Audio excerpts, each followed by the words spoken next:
Transfer pricing litigation has ever been on increase in India, and in the last few years, the adjustments have been increasing at the rate of nearly 100%.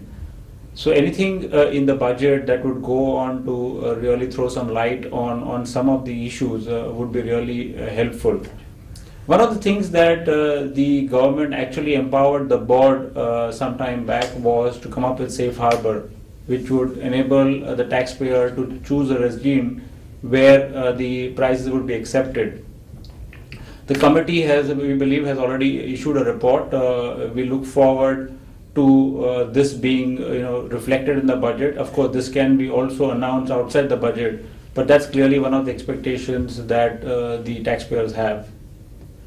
There are a lot of contentious issues like marketing intangibles, or even for that matter this year, valuation of shares, which again is, since there are no specific guidelines on the valuation aspect, this again is a big issue. Some of these aspects, including one of the things again is the intragroup services.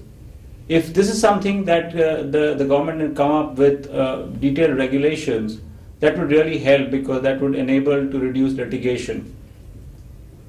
One of the areas that the last year's budget introduced was domestic transfer pricing.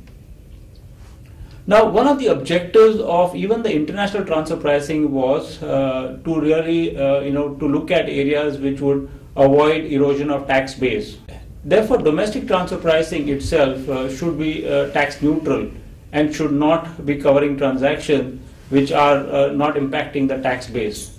That was not the intention of the original international transfer pricing, nor was it the intention of the Supreme Court in the GlaxoSmithKline case. So if these transactions are excluded, it would be really help in terms of adhering to the domestic transfer pricing norms. One of the areas, again, the new ones, is the advance pricing agreement, which has been progressing quite well. Taxpayers are slowly coming on to the program and wanting to get more certainty. But one thing that the program does not cover today is the applicability of the advance pricing agreement to the past years or the open years of litigation. If that is something that is covered in this year's budget, that will again help in reducing the litigation and will be helpful to the taxpayer.